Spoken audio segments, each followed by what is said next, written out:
वरहापीडं नटवरवपुकर्ण्यो कर्णिकारं बिभ्रद्वासः कनकगपिशं वैजयन्तीं चमाराम् रन्ध्रान् वेणोऽधरसुधया पूरयन् गोपवृन्दैः वृन्दारण्यं स्वपदरमणं प्राविशद्गीतकीरति ध्येयं सदा परिभवनम् अभीष्टदोहं तीर्थास्पदं शिवविरञ्चिनुतं शरण्यं भृत्यार्तिहं प्रणतपाल्भवाब्धिपोतं वन्दे महापुरुषते चरणारविन्दम्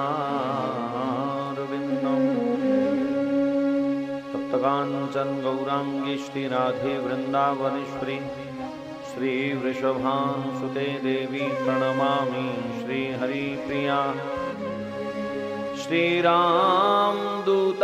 विद्महे वायुपुत्राय धीमहि तन्नः कपिः प्रचोदयात्। ॐ नमो भगवते वायुनन्दनाय। भक्ति भक्त भगवन्त गुरु चतुर नाम बपु एक, तिनके पद वंदन करूं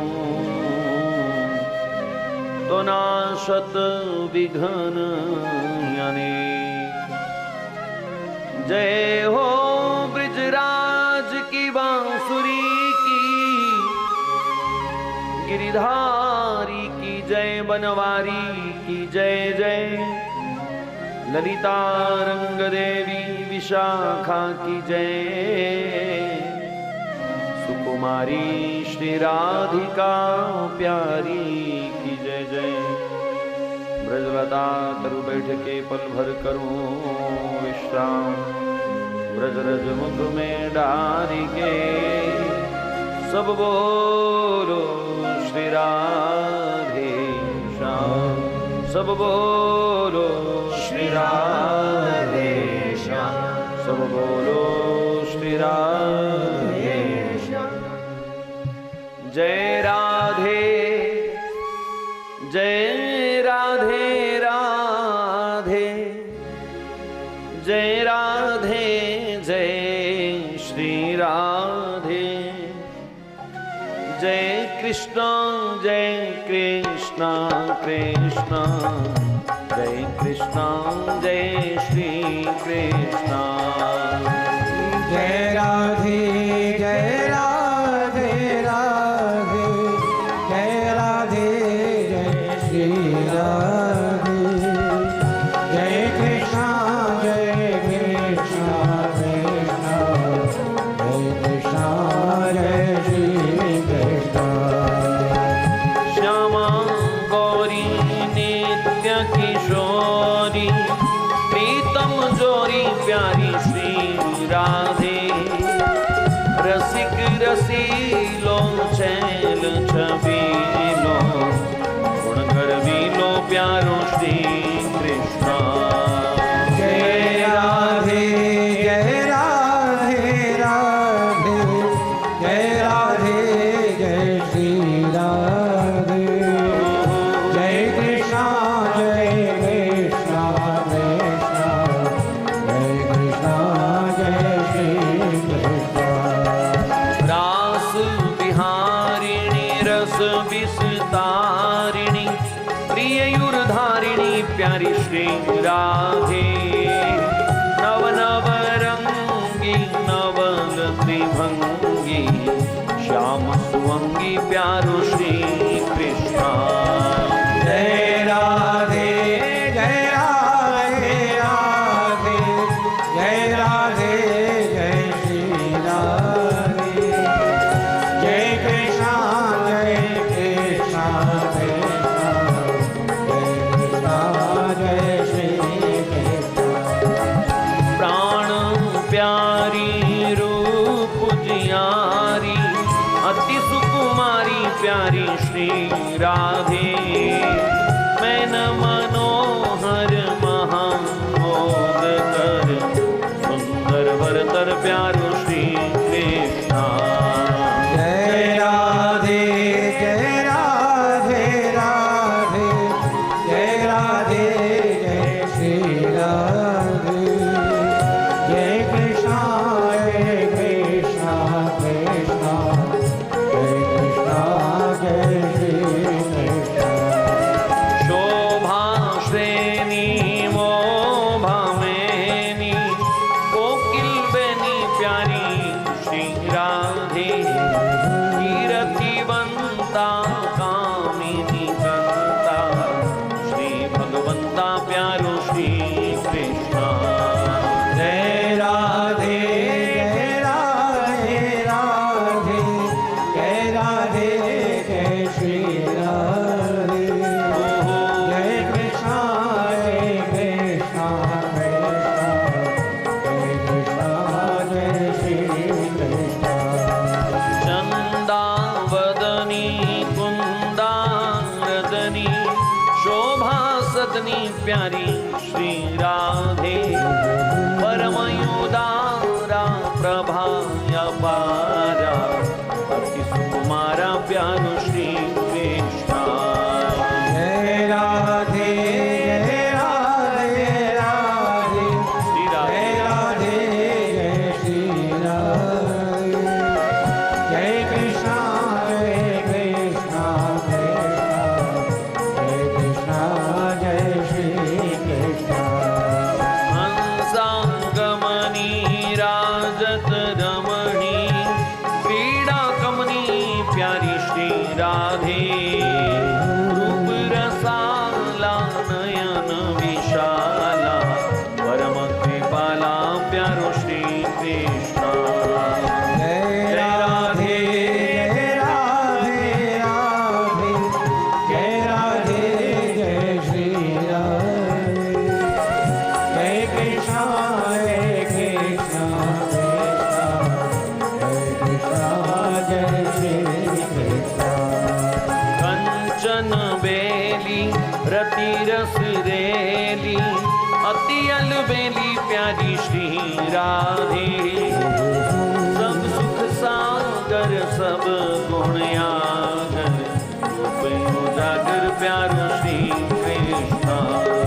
जय राधे जय राधे राधे जय राधे जय श्री राधे जय कृष्णा कृष्णा जय कृष्णा जय श्री कृष्णा।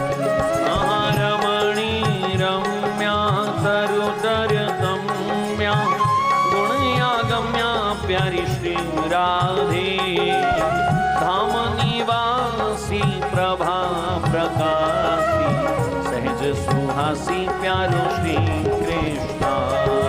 जय राधे जय राधे राधे जय राधे जय श्री राधे जय कृष्णा कृष्णा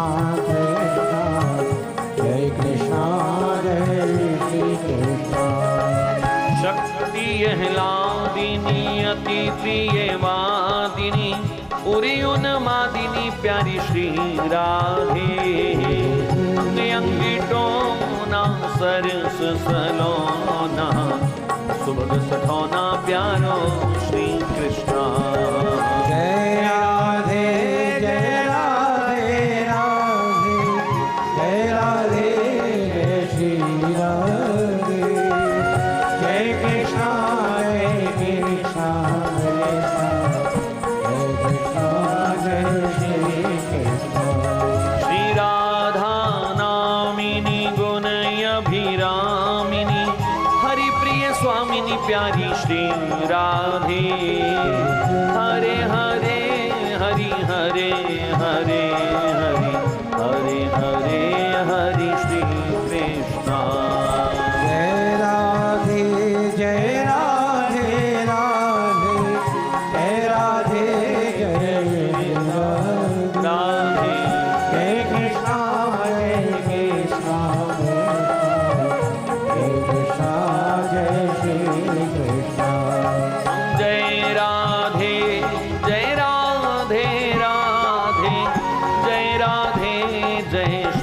राधे राधे जय कृष्णा कृष्णा जय कृष्णा जय श्री कृष्णा जय राधे राधे राधे जय राधे श्री राधे जय कृष्णा जय कृष्णा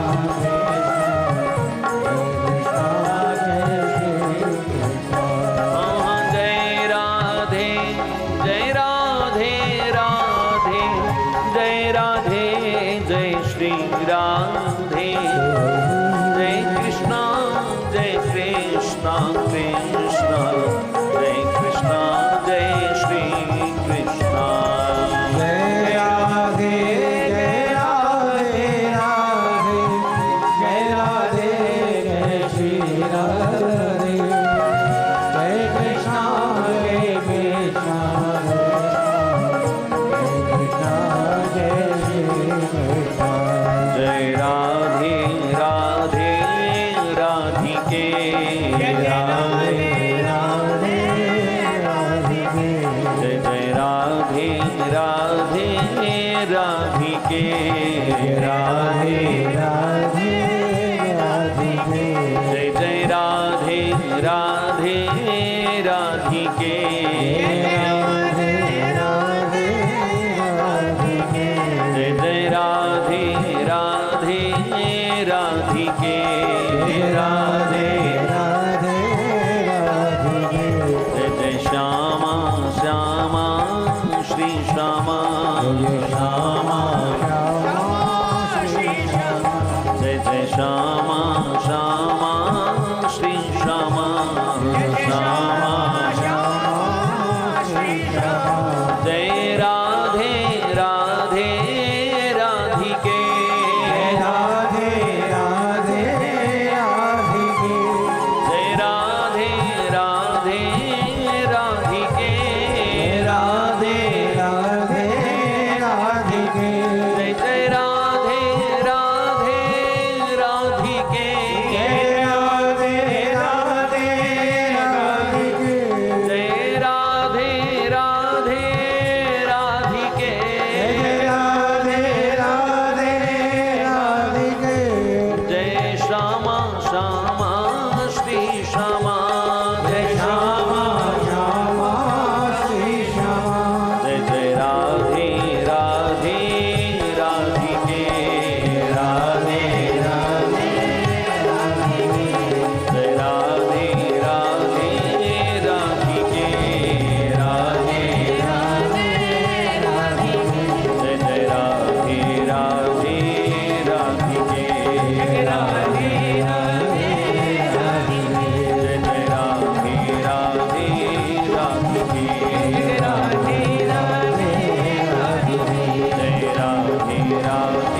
राधिके राधे राधे जय राधे राधे राधिके राधे राधे जय राधे राधे राधिके राधे राधे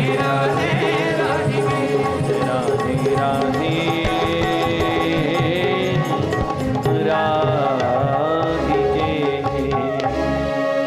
श्री वृंदावन बिहारी लाल की जय श्री युगल सरकार की जय श्री भागवत भगवान की जय श्री सुखदेव जी महाराज की जगत गुरु श्री श्री जी महाराज की जय श्री गौ माता की जय सत्य सनातन धर्म की जय श्री सद्गुरुदेव महाराज की जय जय श्री राधे जय जय श्री राधे जय जय श्री राधे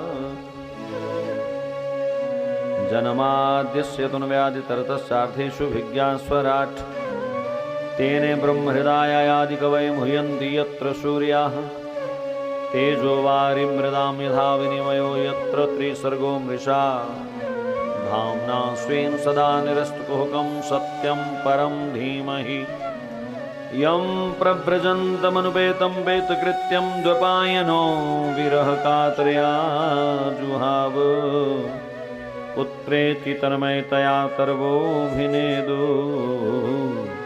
तं सर्वभूतहृदयं मुनिं मां तोऽस्मि।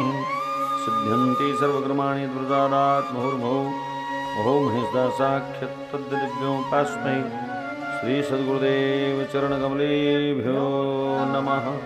बोलिए कृष्ण कन्हैया लाल की जय।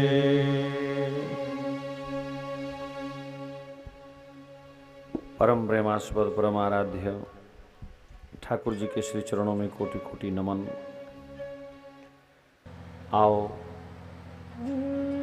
नैमिष की पवित्र धरती पर श्री सूत जी महाराज के समक्ष विराजमान समस्त ऋषियों की जिज्ञासा के समाधान हेतु श्रीमद् भागवत कथा रूपी गंगा श्री सूत जी महाराज प्रवाहित कर रहे हैं। कल आपने श्रवण किया, श्रीमद् भागवत कथा के श्रवण से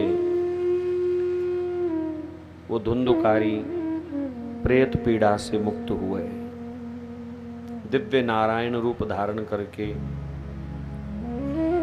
वैकुंठ धाम की उनको प्राप्ति हुई। हमारे भी जीवन के जो दुष्कर्म हैं, पाप हैं, या जो भी कारण हमको भगवान से दूर ले जाते हैं, वही हमारे भीतर छुपा हुआ प्रेत तत्व है। उस प्रेत तत्व को प्रेम तत्व में बदलने के लिए यह श्रीमद् भागवत जी की कथा है। तो एक सूत्र, प्रेत को प्रेम में बदलना है, प्रेत को प्रीत में बदलना है। श्रीमद् भागवत कथा का यही उद्देश्य है।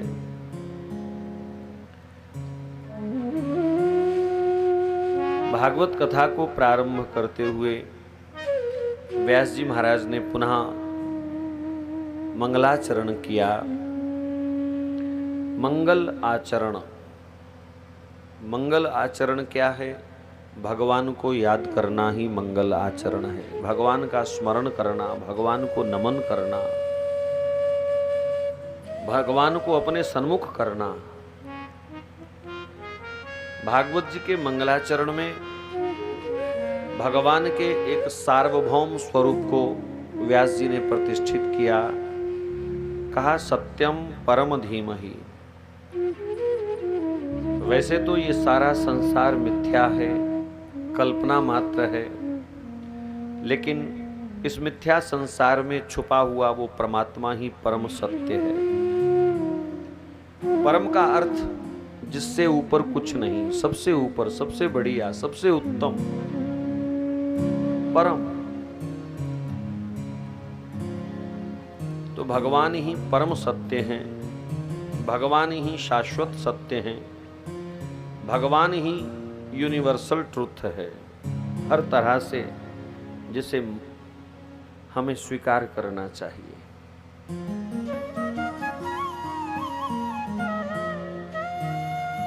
भागवत जी में भगवान के सत्य स्वरूप की 3 बार वंदना हुई, प्रारंभ में, मध्य में, अंत में। मानो व्यास भगवान संकेत दे रहे हैं, कोई भी कार्य प्रारंभ करो, भगवान को याद करो, मध्य में भी याद करो, अंत में भी याद करो। शायद इसीलिए हमारे ऋषियों ने त्रिकाल संध्या का विधान बताया।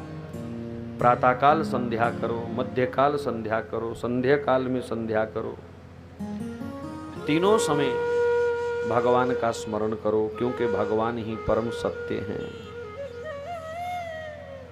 फिर व्यास जी महाराज ने एक बहुत बढ़िया सावधानी जीवन में बरतने की हमको सलाह दी। कहा भगवान से कपट मत करो, भगवान के साथ किसी प्रकार का भी कपट का व्यवहार मत करो। पूछा महाराज भगवान से भी कोई कपट कर सकता है क्या? तो व्यास जी की बड़ी दूरदृष्टि है। उन्होंने जरूर सोचा होगा कि जितना कपट आज मनुष्य भगवान से करता है उतना इंसान से भी नहीं करता। सबसे ज्यादा झूठ हम भगवान से ही बोलते हैं, सबसे ज्यादा नखरा हम भगवान को ही दिखाते हैं, सबसे ज्यादा उलाहने शिकवे हमारे भगवान के साथ ही होते हैं। भगवान छप्पर फाड़ के भी देवे तो भी हमको शंका रहती है कि पड़ोसी को ज्यादा दिया हमें कम दिया। ये कपट नहीं तो और क्या है। हमेशा अपने ऊपर देखेंगे, कभी अपने नीचे देख करके जीने की आदत हमने बनाई नहीं, इसलिए जीवन में कहीं भी संतोष नहीं आ पाया, कहीं भी सब्र नहीं आ पाई। यहां व्यास भगवान ने जिसको कपट कहा वो है परमात्मा से मांगना। चलो मांगना बुरी बात नहीं, पर मांगते रहना तो बुरी बात है। जब भी भगवान के सन्मुख जावें, कोई मांग करें, हमेशा कुछ ना कुछ मांगें, ये कोई प्रेम का लक्षण नहीं, ये भिखारीपना है।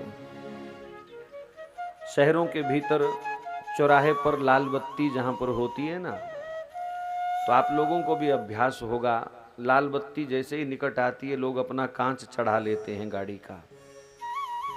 कारण सबको पता है अब मांगने वाले आवेंगे। रोज का हिसाब रोज कर लेना, चलो किसी हद तक मैं समझता हूं प्रारंभिक अवस्था में अपनी निष्ठा को बलवान करने के लिए, बच्चे को विश्वास देने के लिए मां कहती है जा बेटा तेरे पेपर हैं, भगवान को प्रणाम करके आ। एक छोटे बच्चे के अंदर संस्कार देने के लिए एक प्रारंभिक अवस्था में अगर कुछ मांग इत्यादि रखी भी जाए तो ज्यादा बुरी बात नहीं, लेकिन फिर जिंदगी भर मांगते ही रहना, मांगते ही रहना। भगवान बेचारे इसीलिए भक्तों से आजकल डरते हैं। बिहारी जी वृंदावन में किसी से आंख नहीं मिलाते। कोई भक्त ये दावा नहीं कर सकता कि मेरी बिहारी जी से आंख मिल गई।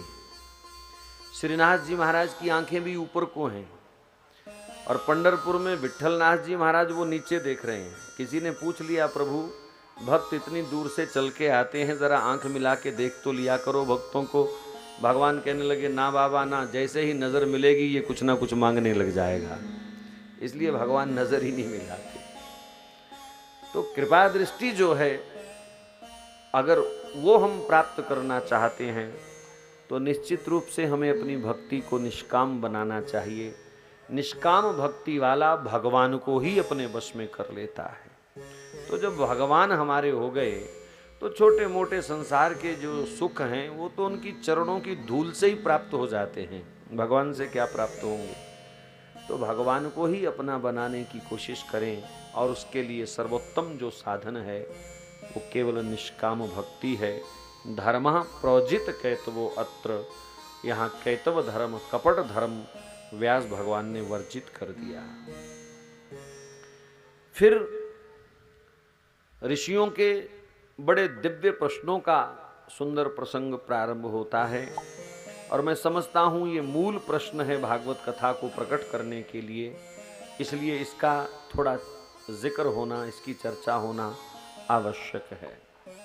जो पहला प्रश्न था ऋषियों का, किम श्रेयः, महाराज इस जीवन का श्रेय क्या है, किस अवस्था को प्राप्त करके हम अपने आप को धन्य मान सकते हैं, किस स्थिति में पहुंच करके हम अपने आप को धन्य कह सकते हैं, ऐसा क्या प्राप्त हो जाए कि हम अपने आप को अहो भाग्यशाली मान सकें, धन्य मान सकें, कृतार्थ मान सकें। तो सूत जी महाराज कहते हैं ना धनवान होकर के कोई भाग्यशाली हो सकता है, ना रूपवान होकर के, ना नेता ना अभिनेता होकर के।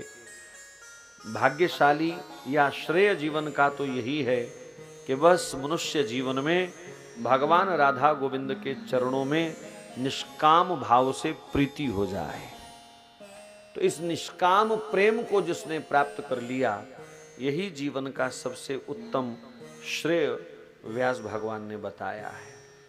दूसरा जो प्रश्न था, शास्त्र का सार क्या है, तो व्यास जी महाराज ने शास्त्रों का सार भगवान नाम बताया। भगवान का नाम ही सब शास्त्रों का सार है। ये जितने भी हम साधन करते हैं इनका अंतिम सार भगवन नाम ही होना चाहिए। दान करो, अच्छी बात है, लेकिन दान करने के बाद चित्त शांत होना चाहिए, प्रसन्न होना चाहिए, और शांत और प्रसन्न चित्त से भगवन नाम की बार बार आवृत्ति होनी चाहिए, बार बार भगवन नाम मुख से निकले, यही दान का फल है। आज जैसे लोग सिर पर बोझा ढोते हैं ना, ऐसे दान के भी बोझ को लोग ढोते हैं। हाँ भाई 10 लोग आए थे फिर देना ही पड़ा, ऐसा मानते। वो मेरे मित्र हैं, आए थे किसी कार्य हेतु तो देना पड़ा। जब देना पड़ा इसका मतलब देने के बाद आपको संतुष्टि नहीं मिली, शांति नहीं हुई। अगर आप शांत होते तो देना पड़ा ना बोलते, आप उनका धन्यवाद करते जो हमसे दान ले गए और बदले में हमको मन की शांति दे गए। तो जिस भी कार्य के बाद बोझ लगे तो समझ लेना वो कार्य निष्फल चला गया। दान करने के बाद चित्त प्रसन्न होना चाहिए, और प्रसन्न चित्त से भगवान नाम बार बार निकलना चाहिए। तीर्थ करने के बाद चित्त प्रसन्न होना चाहिए, शांत होना चाहिए, और शांत चित्त से भगवान नाम बार बार निकलना चाहिए। ऐसे ही हवन, यज्ञ, कर्मकांड, पूजा इत्यादि, इससे भी चित्त की शुद्धि होनी चाहिए, पाप से छुटकारा मिलना चाहिए, और शुद्ध मन से फिर निरंतर भगवान नाम बार बार निकलना चाहिए, क्योंकि समस्त शास्त्रों का सार केवल भगवान नाम है। कथा का आयोजन बार बार होता है, इसका प्रयोजन भी भगवान नाम ही है। बार बार कथा क्यों सुनी जाती है? ताकि भगवान के बारे में जानकारी मिले, उनके गुण स्वभाव की एक दिमाग में निष्ठा बन जाए कि प्रभु बड़े दयालु हैं, उन जैसा शुभ चिंतक हमारा कोई नहीं, उन जैसा परम हितैषी हमारा कोई नहीं, उन जैसा मित्र, बंधु, सखा, मात पिता, गुरु, उन जैसा कोई नहीं है। इसलिए हमारे जीवन की भलाई इसी में है कि निरंतर भगवान से हमारा संबंध बना रहे, और उस संबंध को निरंतर बनाए रखने के लिए केवल भगवान नाम ही एक माध्यम है। आपका भगवान से संबंध है, क्या प्रमाण पत्र है आपके पास? संबंध को निरंतर बनाए रखने के लिए केवल भगवान नाम ही एक माध्यम है। आपका भगवान से संबंध है, क्या प्रमाण पत्र है आपके पास? कुछ दिखा सकते हो? आपने भगवान को पकड़ रखा है, कौन सी रस्सी है आपके पास, दिखा सकते हो? कोई भी ऐसा सांसारिक साधन व्यक्त नहीं कर सकता कि आप भगवान के हो। बस आप ही जानते हो। अगर निरंतर आपको गोविंद की याद आ रही है, निरंतर राधा, श्री राधा आपके श्रीमुख से निकल रहा है, तो यही एक कारण जो है सिद्ध करता है कि आपका भगवान से संबंध है, आप भगवान के हो, भगवान को अपना मानते हो। तो समस्त शास्त्रों का सार भगवान नाम, भगवान नाम। तो मैं पुनः दोहराना चाहूंगा, दान, पुण्य, कथा वार्ता, तीर्थ, कुंभ स्नान, यज्ञ, कर्मकांड, भंडारा, कोई भी अध्यात्म का कार्य करने के बाद अगर भगवान नाम से आपकी प्रीति नहीं होती तो लगभग वो सब निष्फल माना जाएगा। क्योंकि कलयुग केवल नाम आधारा, सुमिर सुमिर नर उतरहि पारा। नाम में आपकी प्रीति होनी चाहिए। फिर तीसरा प्रश्न था, भगवान के अवतार का प्रयोजन क्या है? कहा स्वावतार प्रयोजनम, भगवान क्यों अवतार लेते हैं? गीता में भगवान ने स्वयं कहा, परित्राणाय साधूनाम विनाशाय च दुष्कृताम धर्म संस्थापनार्थाय संभवामि युगे युगे। तो भगवान धर्म की स्थापना के लिए, दुष्टों के संहार के लिए, स्वजन संतों की रक्षा के लिए भगवान अवतार लेते हैं। अवतार का अर्थ होता है उतरना। भगवान अपने समस्त ऐश्वर्य को, वैभव को छोड़ करके, भगवान समस्त अपनी प्रभु सत्ता को छोड़ करके भक्तों के बीच उतर जाते हैं, उसी को अवतार बोलते हैं। लेकिन प्रयोजन क्या है? सबसे उत्तम प्रयोजन जो संतों ने माना, अपने संतों से, अपने भक्तों से, अपने प्रेमियों से मिलने के लिए ही भगवान का अवतार होता है। जब व्याकुल होकर के भक्त पुकार करता है कि नाथ आ जाओ, अब आपके सिवाय मुझे कुछ सूझ नहीं रहा, आपके सिवाय मुझे कोई सहारा दिख नहीं रहा, ऐसी आर्त पुकार जब भक्त करते हैं तो भगवान भी व्याकुल हो उठते हैं ऐसे भक्तों से मिलने के लिए। भगवान ने कहा शबरी से, केवट से कि मैं आपसे मिलना चाहता हूं देवी, आप हमसे मिलो। तो शबरी ने कहा होगा प्रभु मैं तो इस संसार में बंधी हुई हूं, आयु पूर्ण करके ही आपके पास आ सकती हूँ, कर्म बंधन पूर्ण करने के बाद ही आपके पास आ सकती हूँ, मैं मजबूर हूँ। लेकिन भगवान तो व्यथित हो उठे अपने इन प्रेमी जनों को मिलने के लिए, और प्रेमी अपना मृत्यु लोक छोड़ करके भगवान के पास जा नहीं सकते, अनेक प्रकार के कर्म बंधन इत्यादि हैं। भगवान ने कहा तुम बंधन युक्त हो पर मैं बंधन मुक्त हूं, तुम नहीं आ सकते तो मैं आपके पास चल के आता हूं। तो भगवान अपने भक्तों से मिलने के लिए उतर पड़ते हैं। गए होंगे भगवान पांडवों का समझौता करवाने हस्तिनापुर दुर्योधन की सभा में। ठीक है वो एक राजनीतिक प्रयोजन रहा होगा, लेकिन संत मानते हैं कि वो तो एक बहाना था। भगवान तो विदुरानी के छिलके खाने वहां गए थे कि इसी बहाने अपने भक्त के प्रेम भरे वो छिलके खा करके मुझे आनंद मिलेगा, मुझे एक सुकून मिलेगा। तो भगवान के अवतार का प्रयोजन, भगवान जहां भी उतरे केवल भक्तों का प्रेम प्राप्त करने के लिए ही उतरे हैं। और मथुरा में अवतार लेकर के भगवान सीधे चले गए गोकुल में। क्यों भाई? क्या वहां पालन पोषण ना हो पाता? क्या वहां भगवान की प्रभु सत्ता कंस के तमाम पापाचार को समाप्त नहीं कर सकती थी क्या? वो बंधन खोल करके अगर पिताजी को कारागार से निकाल सकते हैं तो स्वयं भी बंधन मुक्त। भगवान तो कहते ही उसको जो सदा स्वतंत्र है। लेकिन वो जो प्रेमी लोग बैठे थे गोकुल में नंद यशोदा का रूप धारण करके, जो गोप गोपियों का रूप धारण करके प्रेमी जन बैठे थे, भगवान उनकी तृप्ति हेतु मथुरा छोड़ करके और सीधे गोकुल चले गए। और ऐसी प्रेम की गंगा प्रभु ने बहाई, ऐसी यमुना बहाई कि आज स्मरण मात्र से भक्तों को रोमांच हो जाता है भगवान की उन लीलाओं का। तो अवतार का प्रयोजन भक्तों से मिलना। वो परम स्वतंत्र सत्ता है, लेकिन ये भी सत्य है कि वो सदा भक्तों के प्रेमियों के अधीन रहते हैं। परम स्वतंत्र होने पर भी भगवान ने कहा अहम भक्त पराधीनो, मैं भक्तों के अधीन हूं। और यही भक्त प्रेम भगवान को अवतार लेने के लिए विवश करता है। फिर एक प्रश्न था किम कर्म? महाराज कर्म की परिभाषा क्या है? कर्म किसे कहते हैं? परिवार का पालन पोषण करना कर्म है, फैक्ट्री चलाना कर्म है, दुकान चलाना कर्म है, कि नौकरी पेशा सर्विस करना कर्म है, पैसा कमाना कर्म है, घर परिवार समाज को देखना कर्म है। कर्म की परिभाषा क्या है? सूत जी महाराज कहते हैं ये जितने भी जिक्र आए संसार से संबंध रखने वाले, ये सब तुम्हारा जगत व्यवहार है। कर्म केवल उसी को मानो जो कार्य आपने भगवान की प्रसन्नता के लिए किया, वही कर्म है। यहां बहुत सावधानी का विषय है। हम भजन करते हैं, हम कथा श्रवण करते हैं, इसमें भी अगर आपका स्वार्थ है, स्वार्थ का मतलब यार हम तो आनंद लेने के लिए भजन करते हैं, इसका मतलब आप आनंद लेना चाहते हो, देना नहीं चाहते। यहां भी थोड़ी सी सावधानी।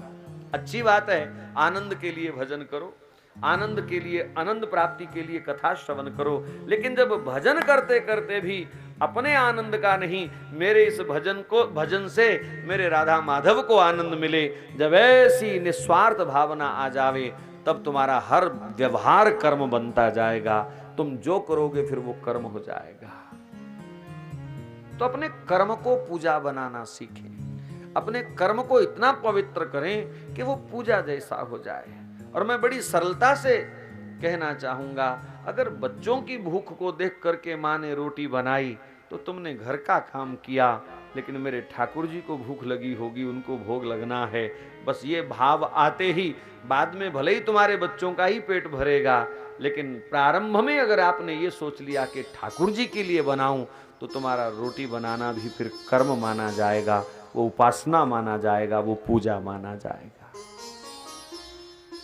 नींद आई है, सोना जरूरी है, 6-7 घंटे सब लोग सोते हैं, लेकिन सोते समय केवल ये मान लिया जाए कि हम सो नहीं रहे, सर्वेश्वर प्रभु के चरणों में दंडवत कर रहे हैं तो नींद भी पूरी हो जाएगी और 6 घंटे ठाकुर जी के चरणों में लोट लगाने का भी तुम्हें शुभ अवसर प्राप्त हो जाएगा। ये उन लोगों के लिए सूत्र हैं, कलयुग के जीवों के लिए, जो कहते हैं we have no time, so busy, हर समय जो बिजी रहने वाले लोग हैं, जो कहते हैं कि खारिश करने की भी हमारे पास फुर्सत नहीं है। कम से कम वो सोते समय अगर ऐसा भाव कर लें, खाते समय ऐसा भाव कर लें कि मेरे प्रभु भीतर विराजमान है, मैं उनको भोग लगा रहा हूँ, तुम्हारा भी पेट भर जाएगा और तुम्हारा भोजन करना भी उपासना हो जाएगा, साधना हो जाएगा, कर्म हो जाएगा। सोते समय सर्वेश्वर प्रभु का ध्यान कर लीजिए कि उनके चरणों में दंडवत कर रहे हैं। 6-7 घंटे में यकीन से कहता हूँ तुम्हारा भजन माना जाएगा, वो तुम्हारा भजन हो जाएगा 6-7 घंटे। लेकिन उस समय फिर दूसरी भावनाओं को, दूसरी कामनाओं को, दूसरी वासनाओं को दिमाग में नहीं आने देना। संतों ने कहा ठाकुर जी के चरणों में सिर रखो और फिर भूल जाओ कि सिर पड़ा कहाँ है। ऐसी स्थिति में जब समर्पण होता है तो तुम्हारी निद्रा का समय भी भजन का समय मान लिया जाएगा। इससे बढ़िया रास्ता और क्या हो सकता है। फिर पूछा ऋषियों ने, महाराज कितने अवतार लिए भगवान ने? भगवान के अवतार तो असंख्य हैं, असंख्य, कोई गिन नहीं सकता, कोई गिना नहीं सकता। लेकिन फिर भी भगवान ने मुख्य रूप से 24 अवतार धारण किए।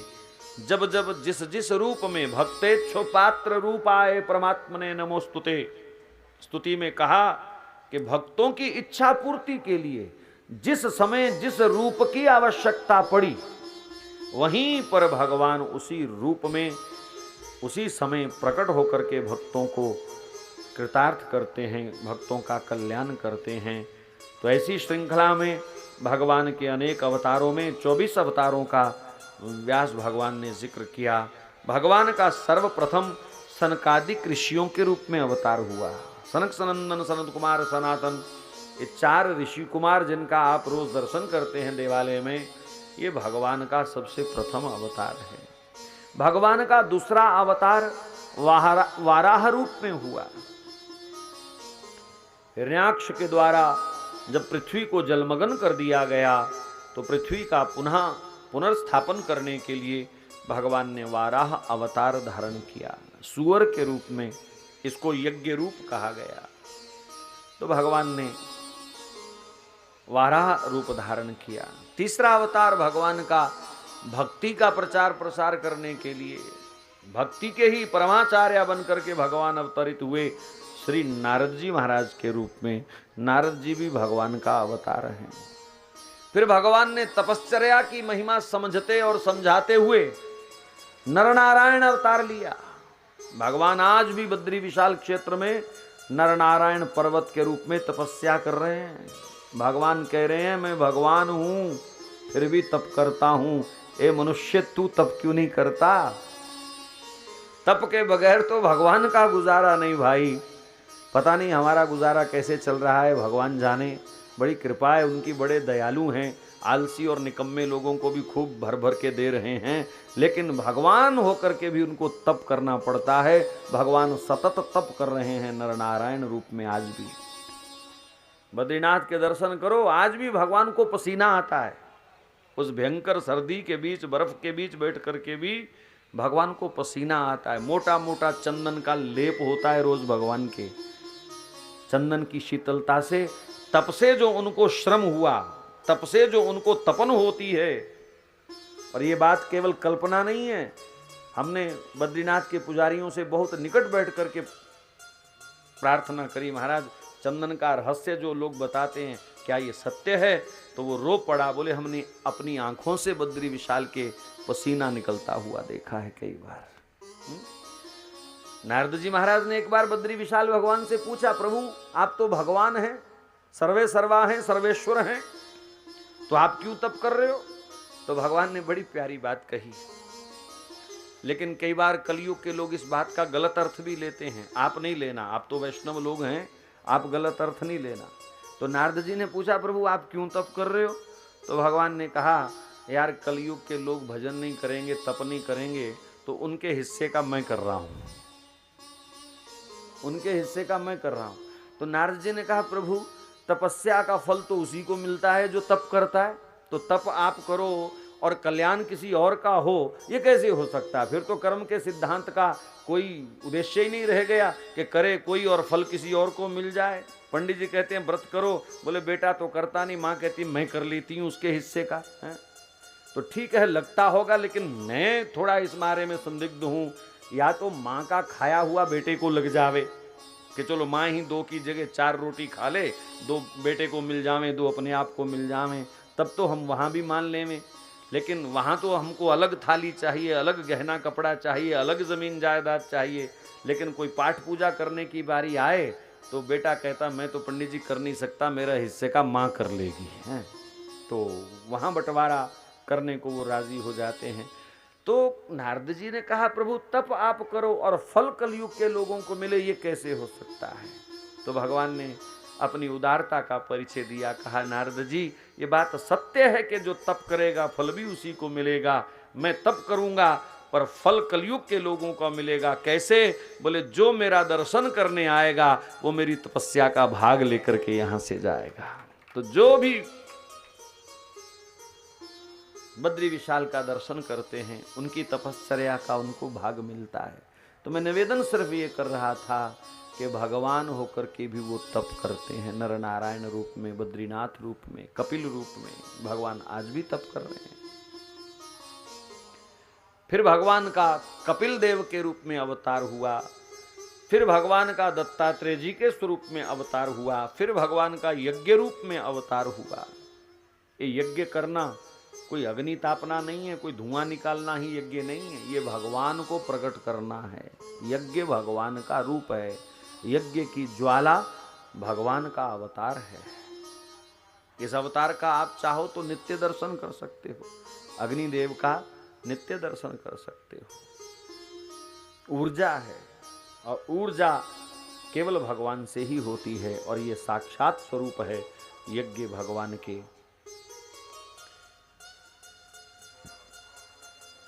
तत्पश्चात भगवान जी का ऋषभदेव जी के रूप में अवतार हुआ। जैन धर्म के जो प्रथम तीर्थंकर माने गए वो हमारे भगवान का ही अष्टम अवतार हैं, ऋषभदेव जी के रूप में।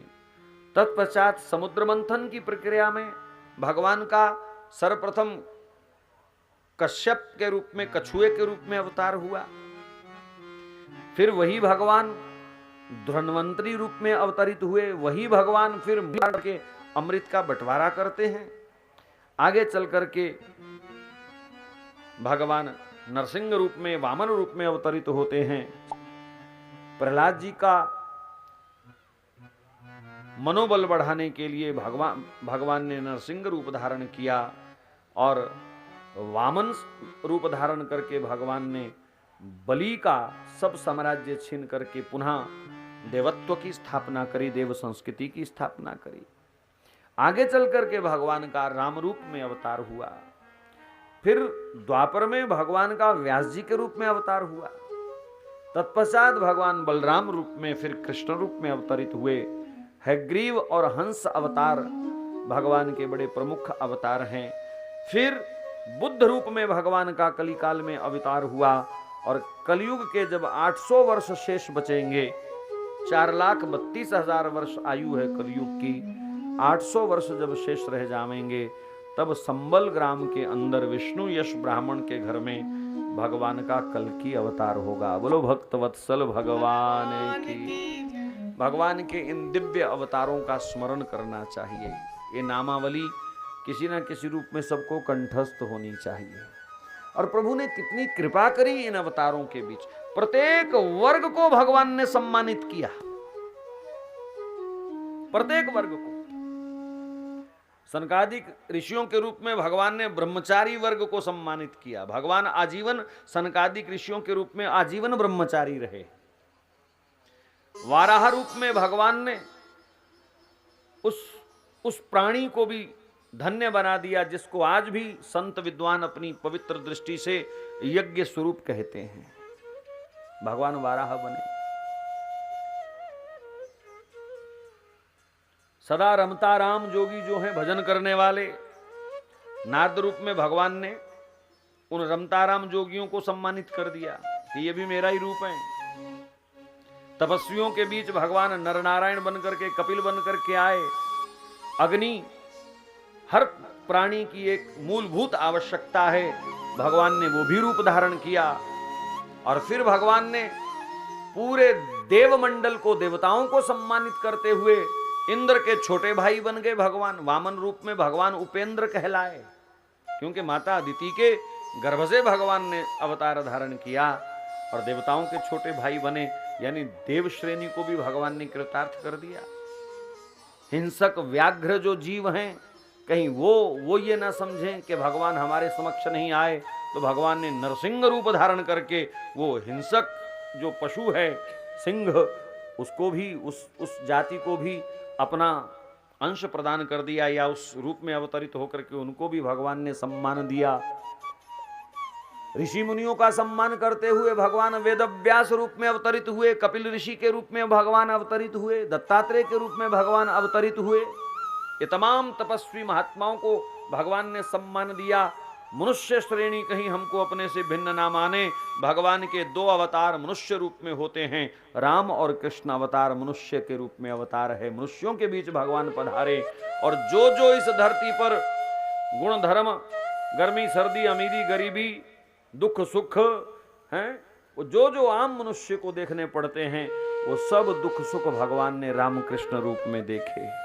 भगवान श्री कृष्ण ने गैया चरा करके अपना बचपन बिताया है, कितने कष्ट सहे, पग पग पर राक्षसों के हमले होते रहे, और कभी मैया कान से पकड़ करके डांटती है, तो कभी कोई गोपी रस्सी लेकर के और खंबे के साथ बांध देती है। भगवान ने कहा मनुष्यों को जो जो सुख दुख देखना पड़ता है, मैं भी आप जैसा हूं, आपका हूं, तो मैं भी ये सुख दुख देख रहा हूं। घर गृहस्थी के जंजालों में अगर आम आदमी उलझा हुआ है, तो भगवान ने भी राम रूप धारण करके गृहस्थी के उन तमाम सुख दुख की परिस्थितियों को अपने जीवन से निकाला। वनवास की जो 14 वर्ष की जो प्रक्रिया है, उससे कौन परिचित नहीं है। आज माताएं बहनें कई बार छोटे छोटे दुख को देख करके घबरा जाती हैं, रो पड़ती हैं, कभी भगवान से उलाहना कर देती हैं, कभी माता पिता को कोसती हैं, कहाँ भेज दिया हमें, क्या हो गया हमारे साथ। कभी भी माताओं बहनों आपको अपना दुख भारी लगे तो मां जानकी को याद कर लेना, तुम्हारा दुख अपने आप छोटा हो जाएगा। तुम्हें कोई तकलीफ नजर नहीं आएगी कि जो जो दुख जानकी जी ने इस संसार में आकर के प्राप्त किए, वो शायद किसी साधारण महिला को 100 जन्म में भी इतने कष्ट दुख इत्यादि प्राप्त नहीं हो सकते। नंगे पांव जो कभी पुष्प वाटिका में जाया करती थी, तो माली उनके चरणों में मोटी मोटी गुलाब की पंखुड़ियां बिछा दिया करते थे। वही जानकी जी जंगल में और नंगे पांव भ्रमण करती हैं, और कितने कितने कांटे उनको चुभते हैं। खैर राम जी ने कष्ट सहे, लेकिन राम जी को एक बार वनवास हुआ, जानकी जी को 2 बार वनवास हुआ। ठीक है, नर लीला आम मनुष्यों की समझ में कई बार नहीं आती, इसलिए हमारे नेता कभी कभी ऊटपटांग बीच में बोल भी देते हैं, राम जी ने सीता जी को वनवास दे दिया, ये हुआ वो हुआ। खैर इधर का विषय नहीं है, लेकिन जानकी जी ने कितना कष्ट महसूस किया होगा उस समय, जिस समय उन्हें पुनः वनवास हुआ। और मुझे वनवास हुआ, इससे ज्यादा भी दुख जानकी जी को अगर कोई सता रहा था, वो सिर्फ ये था कि मेरे बाद श्री राम का ध्यान कौन रखेगा, उनकी सेवा कौन करेगा। तो कहने का मतलब, हमारे इन अवतारों ने स्वयं इस संसार में आकर के संसार के तमाम झमेलों को झेलते हुए और मनुष्य श्रेणी को भी धैर्यवान बनने की प्रेरणा दी, दुख सुख में सम रहने की हमको प्रेरणा दी। भगवान ने पक्षी जाति को भी सम्मानित किया। भगवान का जो हंस अवतार है, तमाम पक्षियों को सम्मान दे रहा है। भगवान पक्षी के रूप में अवतरित हुए, और फिर कहीं जल में रहने वाले जीव जो हैं वो हमसे अलग ना हमको माने, तो भगवान ने कछुआ बन करके, मीन मछली बन करके और जलचर के रूप में अवतार लेकर के तमाम उन जलचर जातियों को भी धन्य किया। और क्या कहां तक कहूं, एक एक वर्ग को भगवान ने अपना मान दिया, सम्मानित किया। यानी इस ब्रह्मांड के भीतर जिस जिस प्रकार की भी जनजीवन है, पशु पक्षी मानव, इन सबके रूप में भगवान ने अवतार लेकर के सबको कृतार्थ किया, सबको धन्य किया, सबको सम्मानित किया। अब जो अंतिम प्रश्न था ऋषियों का वो बड़ा महत्वपूर्ण था।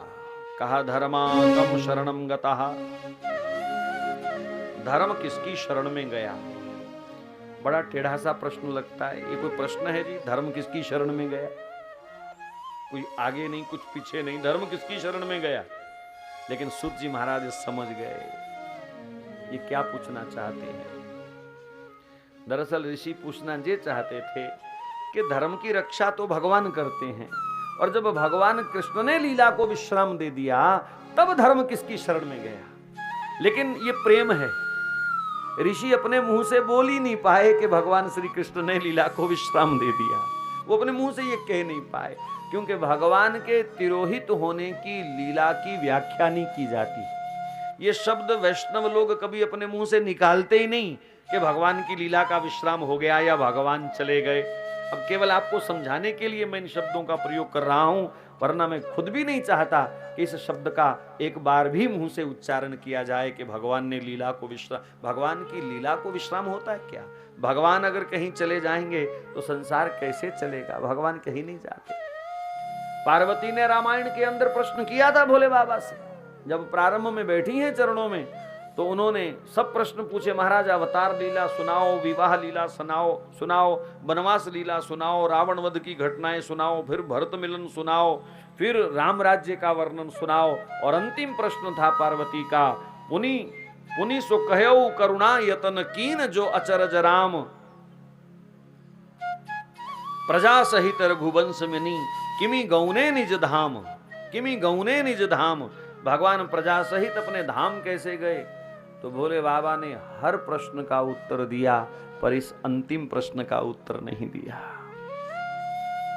कहीं व्याख्या भोले बाबा ने इस अंतिम प्रश्न की नहीं करी, जबकि पार्वती ने सब प्रश्नों के साथ ये भी चर्चा की थी। तो कहने का मतलब, भगवान चले गए ऐसा शब्द वैष्णव कभी अपने मुख से बोलते नहीं, तो इन ऋषियों ने भी एक बार भी नहीं बोला। इसलिए थोड़ा टेढ़ा सा प्रश्न कर दिया, महाराज धर्म किसकी शरण में गया?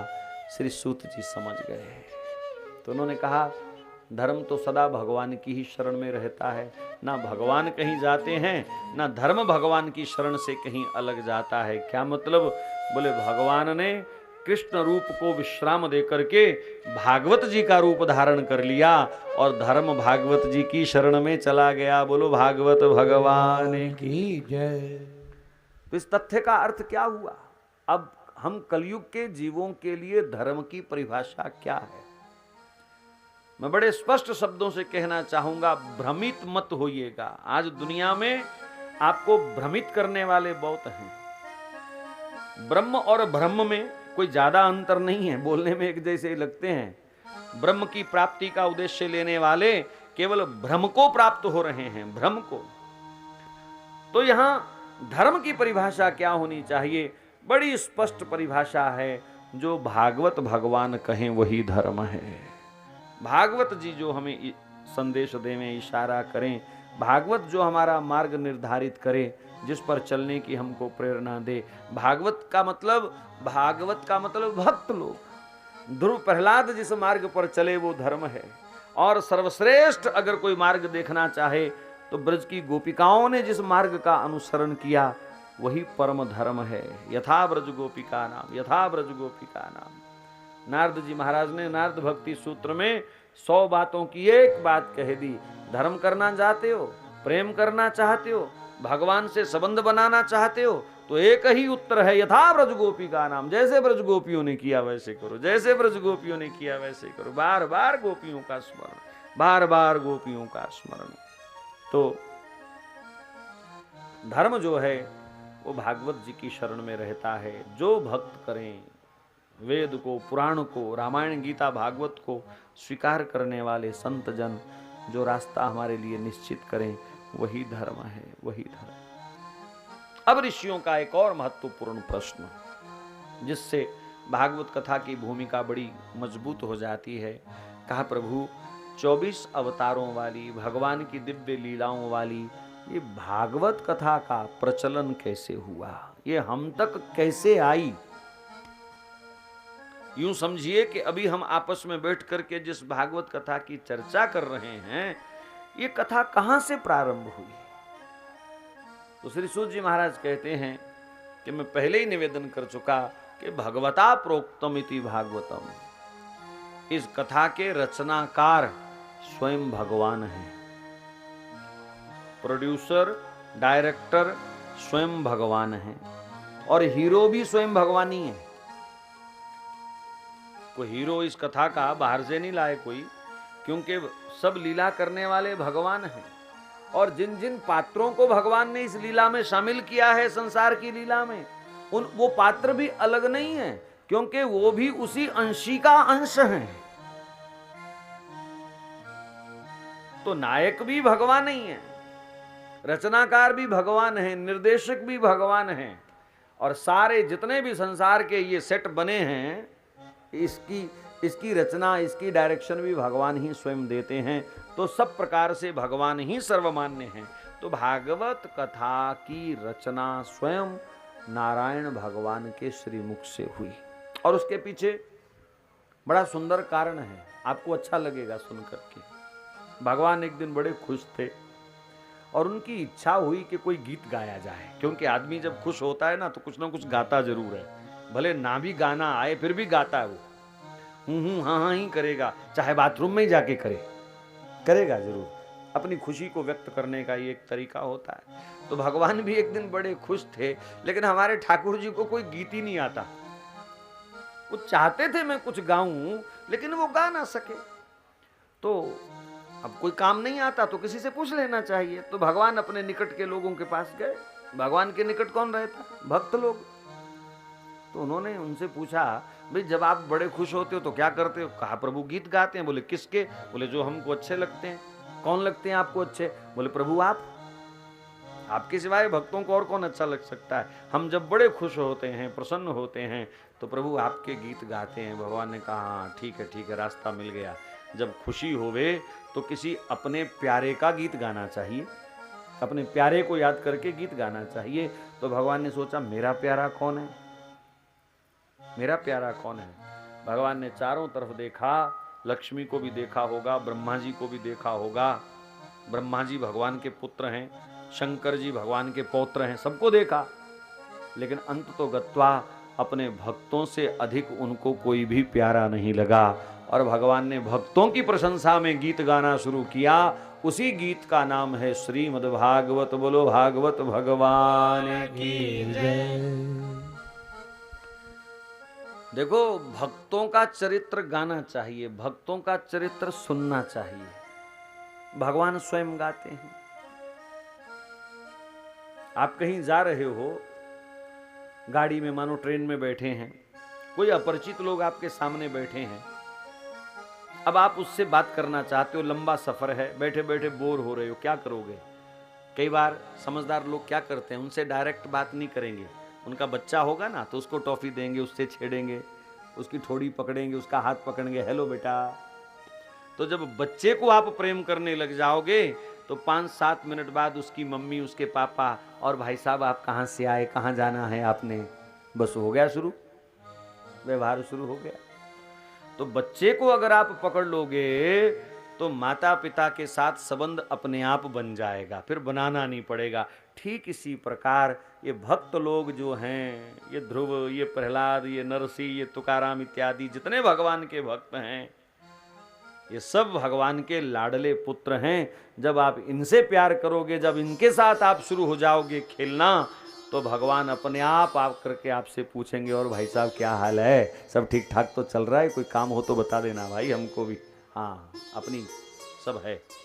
तो भगवान से संबंध बनाने के लिए उनके पुत्रों के साथ, उनके भक्तों के साथ जब संबंध बन जाता है तो भगवान से संबंध फिर स्वतः ही स्थापित हो जाता है। तो भागवत कथा का मतलब भगवान के भक्तों की कथा। तो चलो ये बात तो सिद्ध हो गई कि इस कथा के रचनाकार भगवान हैं। अब दूसरा प्रश्न है कि ये कथा आज की तारीख में जो चल रही है ये यहां तक कैसे पहुंची। इस प्रश्न के उत्तर में श्री सूत जी महाराज कहते हैं कि व्यास जी महाराज एक बार सरस्वती नदी के तट पर बैठे हैं और उनके ध्यान में कलयुग आया।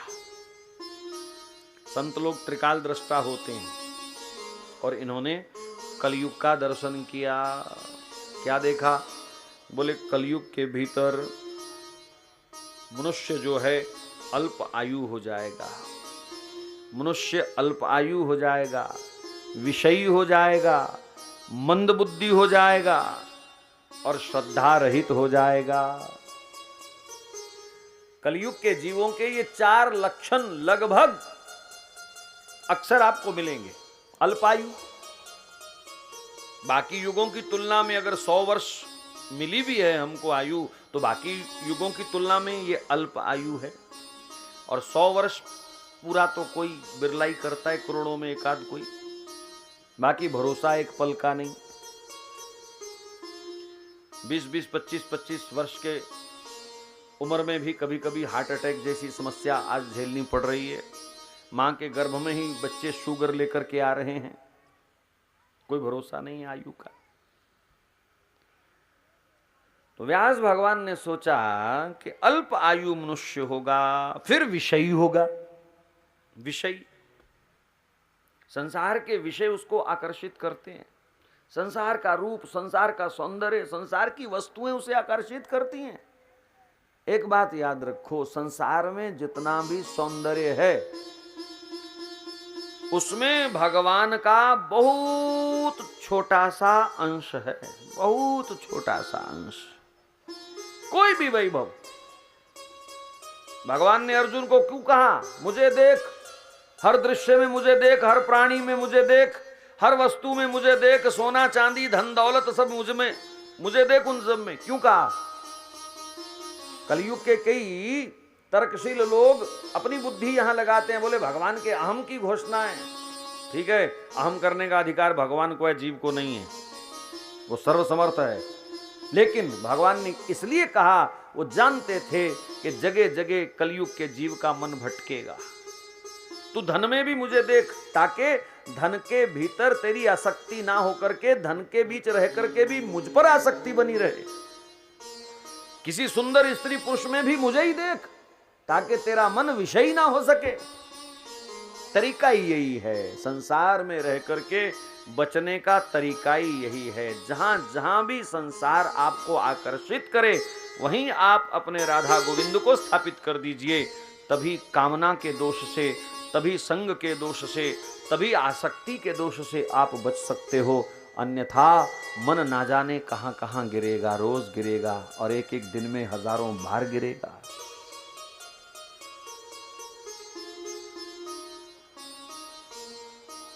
तो कलयुग का जीव श्रद्धा रहित होगा, श्रद्धा रहित होगा, बात बात पर तर्क करेगा। मैं पूजा करूं इससे क्या लाभ होगा, मैं तीर्थ करूं इससे क्या लाभ होगा, मैं कथा श्रवण करूं इससे क्या लाभ होगा। हर मामले में अपना सांसारिक लाभ वो पहले देखता है। फिर मंद बुद्धि होगा। आप कहोगे ये इस बात से हम सहमत नहीं हैं। आजकल का छोटा सा बच्चा जो है LKG में पढ़ने वाला, वो भी कंप्यूटर चला रहा है। पहली दूसरी तक तो वो इंटरनेट संभाल लेता है, इतनी बुद्धि है। तो फिर कलयुग के लोगों को व्यास जी ने मंद बुद्धि क्यों कहा?